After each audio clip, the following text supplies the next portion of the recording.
Good day to YouTube viewers and subscribers, Facebook friends, Facebook family. Welcome to another edition of Joe's Politics 101.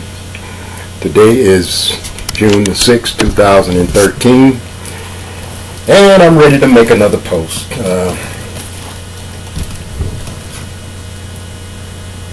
For about the last 3 weeks, or maybe a month now, I've been trying to put together or get it in my mind the issue with the military and the so-called sex scandal.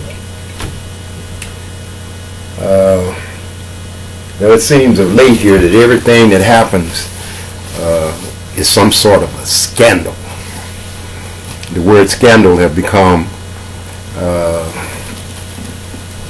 I guess a slang word, or a word that the news media like to throw around, sensationalizing everything. One of the things about scandals, to me, a scandal is something that a group of people organized to do. I don't think the U.S.Military have organized to have criminals committing rapes or taking advantage of people. I spent 21 years of my life in the United States military, going back to the mid-60s. During those years, I never, I didn't hear much about rapes.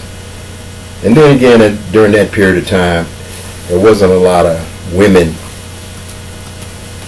in the military. I mean, you had in the Navy, let me refer to the Navy, or the Army for that matter, you had a few, the WACs and the WAVES as they were formerly known as. And most of them worked in clerical areas, medical, shore-based. If you were in the Navy, most of them were shore-based. But in the 1970s, I think in the mid-1970s, around 1972, 71, somewhere in that area between 70 and 75, in the Navy we began to get an influx of waves of military women in the military. On the base I was at, Naval Air Station Miramar, California. I didn't, during that period of time in those years, all the way up to the time that I retired in 1985, I don't recall hearing a lot of things about sexual abuse, rapes, things of that nature. There was a lot of training on sexual harassment, things you could say and not say. We had to change how we dealt with in the conversations that we had in the workplaces. I mean, boys are boys, and when it comes to talking to women, there used to be, discussions about somebody you met or whatever. But what is amazing me now is the fact that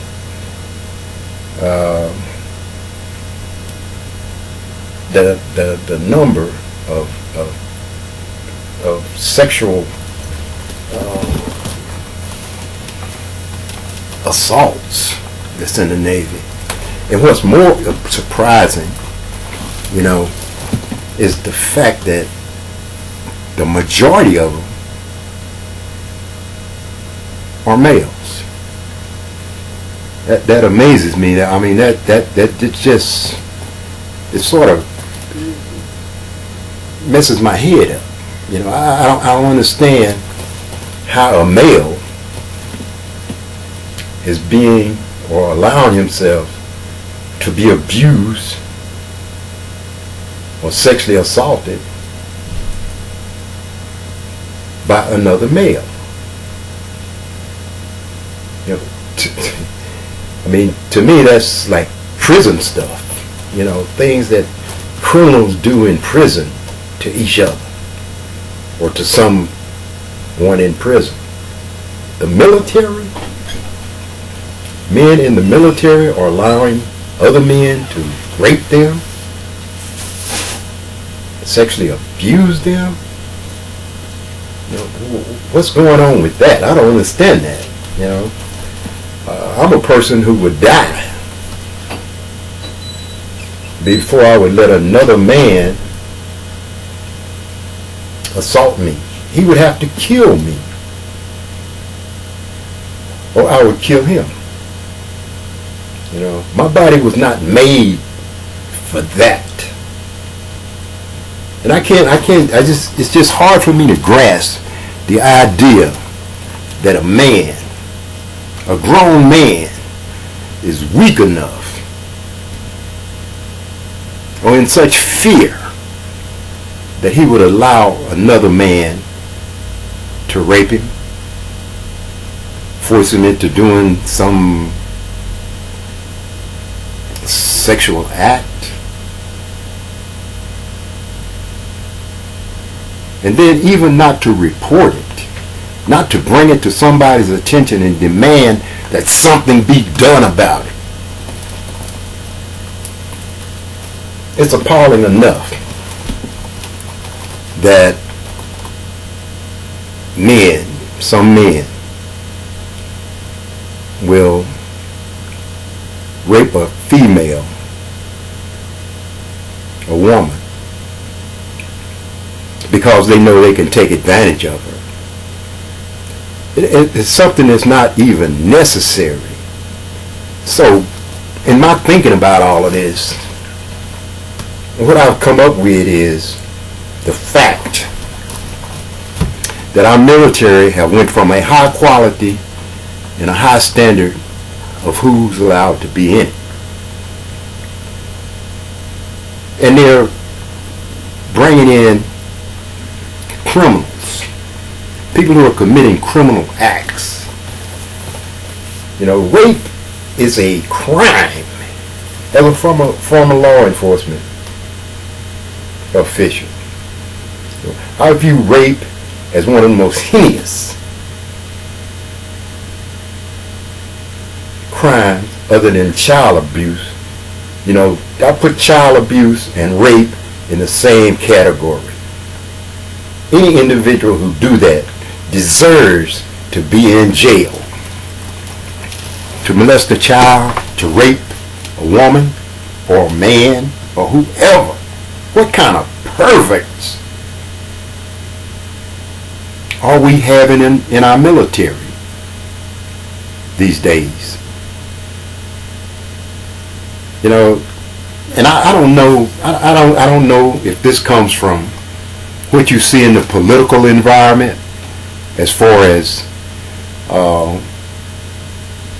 the politicians that talk about women and degrade women, try to put them in a lower position than where they should be, when they should be right next to you. How do you condone that? You know, I think about the years that I was in the military and how the commanding officers, these are the guys that's in charge of you and everybody else that's within that command, how they would prosecute you under the UCMJ Article 15 for being 2 minutes late to work.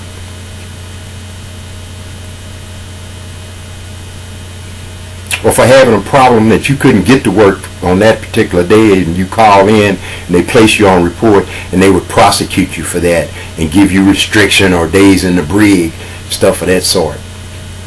You know, it makes me wonder, you know, in listening to much of this stuff, it makes me wonder. Now, here's someone who's committed a rape or have been accused of committing a rape, and they don't even look into it. And then if it is proven to be a fact, because this person has been in the military 40 years or 10 years or 15 years, and he have an exemplary record, you're going to let him get away with it? Whereas the guy at the bottom of the totem pole is getting hit for everything in the world? You know, I was looking at some of that hearing that they had in the Joint Chiefs of Staff and the Chief of Naval Operations, and all of them was talking about, well, we can't take that authority from the commanding officers.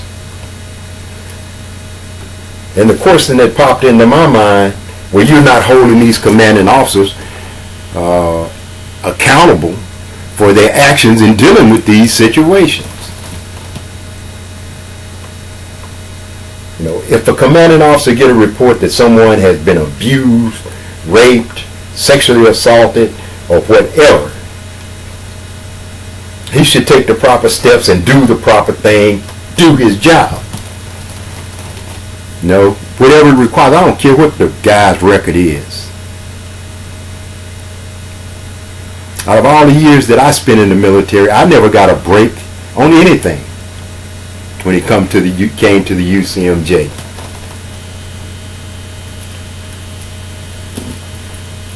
So the question I'm asking is, because I'm an officer or a chief petty officer or E89 or whatever I might be, and I commit a crime, that because I have an exemplary record and I've made all of this progress over the years that I've been in the military, that because of that I'm exempt from being prosecuted, and I've committed a heinous crime such as rape, assault on a human being. You know, I share the view of the congresswomen. Take it away from the commanding officers. Give it to the CID or NIS and let them handle it and prosecute it outside the command. Prosecute the criminals outside of the command that they're in. If necessary, turn it over to civilian authorities.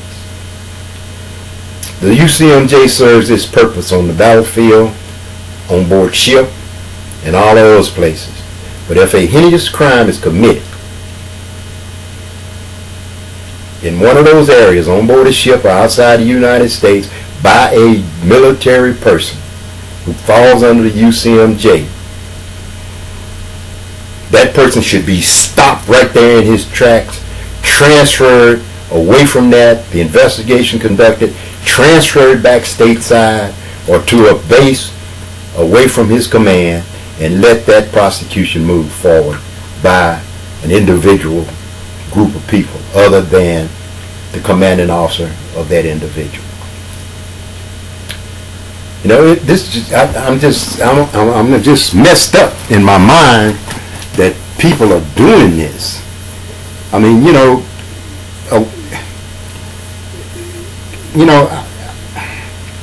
I've been dealing with women all my life. My sisters were women. My mother was a woman.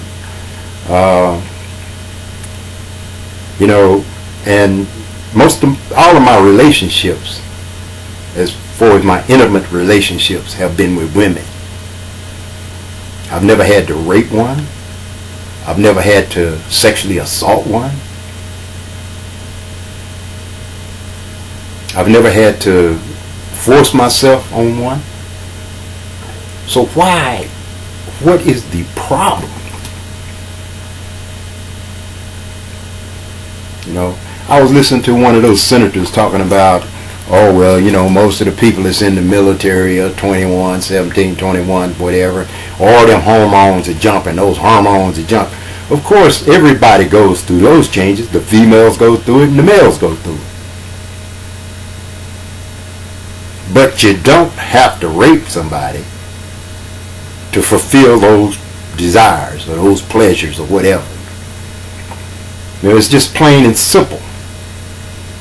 If a woman wants to be with you, she'll be with you. If she don't, she won't. Leave her alone. Let her go. Move on.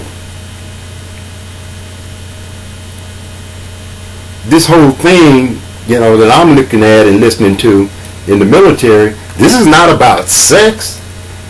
This is about a criminal performing a criminal act on somebody because he can, or he has that opportunity and he carries it out and figures he's going to get away with it. You know, all the high-profile guys, these majors and captains and stuff that I saw on television with the Air Force and Army. You know, why are they attacking these young females? Why are they doing that? Because they are criminals.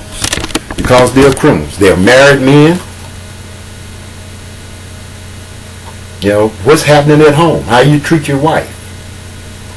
You go out, get drunk, or have whatever drinks you is. You see somebody you want to be with, but they don't want to be with you, so you take advantage of them. You belong in jail. You belong out of the military. You should be kicked out of the military, dishonorable, discharged out of the military.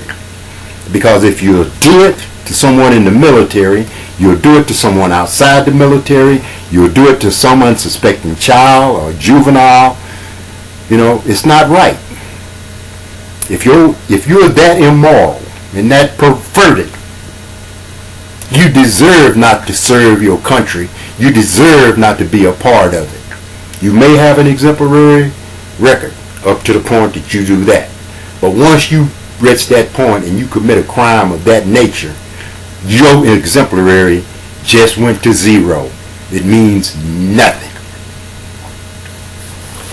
Yeah, I felt like I needed to weigh in on that because that's been just bugging the hell out of me for about the last close to a month or since I've been listening to it. I don't understand how another man, a military fighting man, let another man take advantage of him and not report it, not respond to it.